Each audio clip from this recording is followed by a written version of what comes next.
கடலூர் மாவட்டம் பண்ருட்டி அருகே திருத்துறையூர் பகுதியில் ஊராட்சி மன்ற அலுவலக கட்டுமானப் பணிகளை விடியா திமுகவினர் தடுத்து நிறுத்தியுள்ளதாக மாவட்ட ஆட்சியரிடம் மனு அளிக்கப்பட்டது.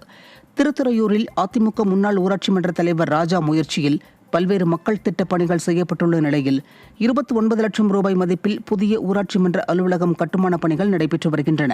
இந்த நிலையில் ஊராட்சி மன்ற தலைவர்கள் பதவிக்காலம் முடிந்த நிலையில் ஊராட்சி மன்ற அலுவலக கட்டுமானப் பணிகளை விடியா திமுகவினர் தடுத்து நிறுத்தியதாக மாவட்ட ஆட்சியரிடம் மனு அளிக்கப்பட்டது.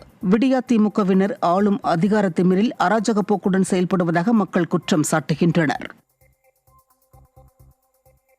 திருவாரூர் தாலுகா மந்தக்கரை கிராமத்தில் உரிய ஆவணங்களுடன் வசித்து வரும் 10க்கும் மேற்பட்டோரின் குடியிருப்புகளை முன்பிருந்த வட்டாட்சியர் ரியல் எஸ்டேட் செய்யும் நபருக்கு உறுதுணையாக அகற்ற உத்தரவிட்ட சம்பவம் அதிர்ச்சியை ஏற்படுத்தியுள்ளது.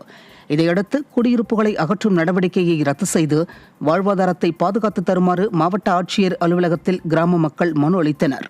திறனற்ற திமுக அரசின் அதிகாரிகள் லஞ்சத்தில் திளைப்பதால் பொதுமக்கள் பாதிக்கப்படுவதாக குற்றச்சாட்டு எழுந்துள்ளது. கடலூர் மாவட்டம் சேத்தியாத்தோப்பு அருகே காட்டுமன்னார் கோவில் சேத்தியாத்தோப்பு சாலையில் நெடுஞ்சாலைத்துறை புதிதாக அமைத்த வேகத்தடையால் தினசரி 10க்கும் மேற்பட்ட விபத்துகள் ஏற்படுவதாக குற்றச்சாட்டுகள் எழுந்துள்ளன.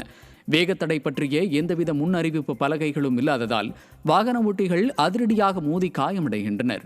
பொதுமக்கள் மற்றும் வாகன ஓட்டிகள் வேகத்தடையை உடனடியாக அகற்றக் கோரியும் நடவடிக்கை எடுக்காததால் சாலை மறியல் உள்ளிட்ட போராட்டத்தில் ஈடுபடப் போவதாகவும் எச்சரிக்கை விடுத்துள்ளனர். ஆனால் நெடுஞ்சாலைத்துறை இதை பற்றி எந்த நடவடிக்கையும் எடுக்காமல் இருக்கிறது என்ற விமர்சனமும் எழுந்துள்ளது.